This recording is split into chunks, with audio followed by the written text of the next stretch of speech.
Absurdism, why life makes no sense and why that's okay. At some point in life, almost everyone asks the same quiet question. What is the point of all this? You wake up, you work, you eat, you sleep, you repeat. Days turn into years, years turn into decades, and one day you realize you've been busy for a very long time, but you're not sure why. This moment is where absurdism begins. Absurdism is not about depression. It is not about giving up. It is not about believing life is meaningless in a sad way. Absurdism is about the tension between two things. Humans desperately want meaning. The universe offers none.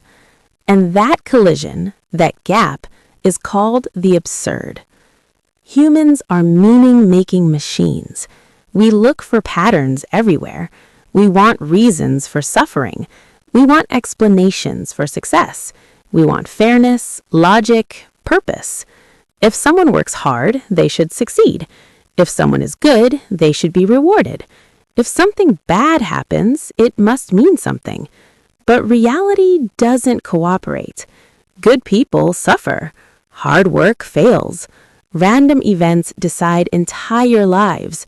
The universe doesn't explain itself. It doesn't apologize. It doesn't care. And that's not cruel. It's just silent. Absurdism starts when you stop lying to yourself about that silence. The philosopher most associated with absurdism is Albert Camus. Camus did not believe life had a grand built-in meaning, but he also did not believe that meant life was pointless. Instead, he said something radical. The problem is not that life has no meaning. The problem is that we demand meaning anyway. We want the universe to behave like a story, with a beginning, a lesson, a satisfying ending. But the universe is not a story. It's a fact. And facts don't explain themselves. Camus described absurdism through a simple image, the myth of Sisyphus.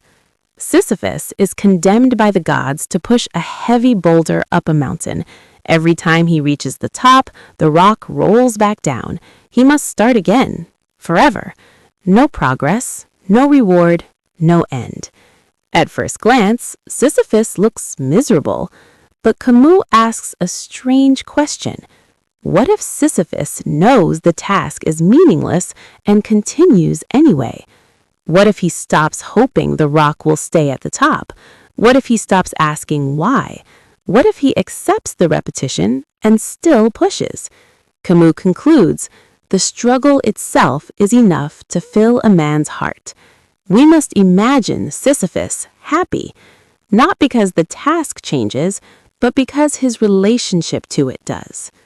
Absurdism is not about finding meaning. It's about living without it, honestly.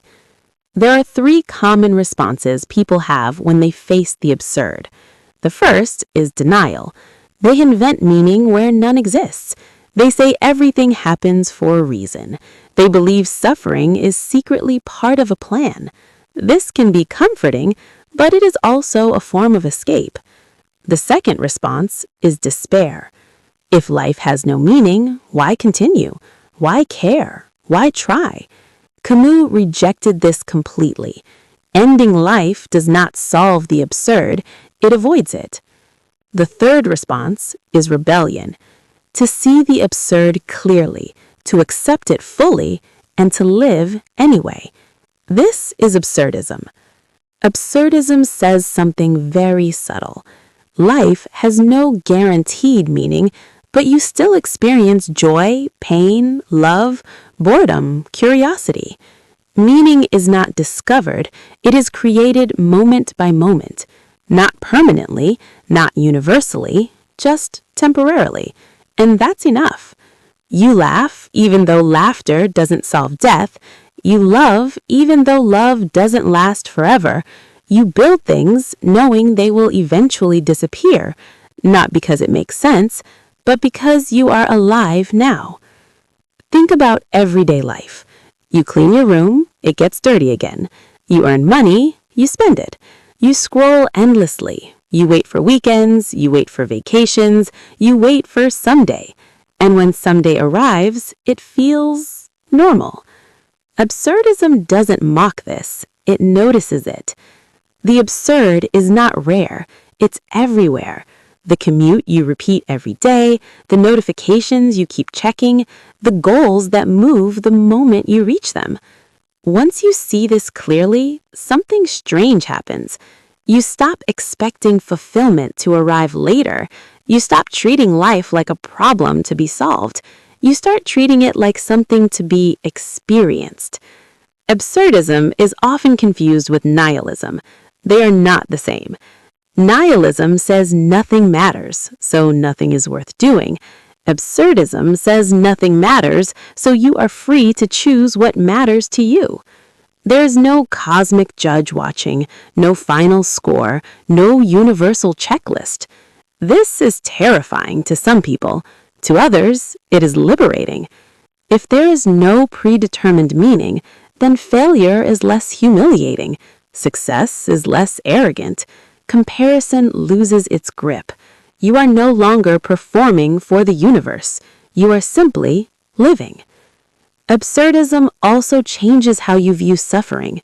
Suffering is not noble, it is not deserved, it is not a lesson sent by fate. It just happens. And because it happens randomly, compassion matters more, not less. Absurdism doesn't make you cold, it makes you honest. You stop saying everything happens for a reason and start saying, this is hard and I'm here. That honesty creates deeper connection. Even happiness looks different through absurdism. Happiness is not a permanent state. It's a moment, a laugh, a warm meal, a quiet walk, a song that hits unexpectedly. Absurdism allows happiness to be small and real, not promised, not eternal, just present. There is a quiet courage in absurdism. To wake up each day knowing there is no grand explanation waiting, to still care, to still try, to still love. Not because it will all make sense someday, but because this moment is already here. Absurdism doesn't tell you what to believe. It tells you to stop pretending. And strangely, that makes life feel lighter. In the end, absurdism doesn't answer the question, what is the meaning of life? It changes the question entirely. It asks, given that life has no guaranteed meaning, how will you live? Not perfectly, not permanently, just honestly. And maybe that's enough.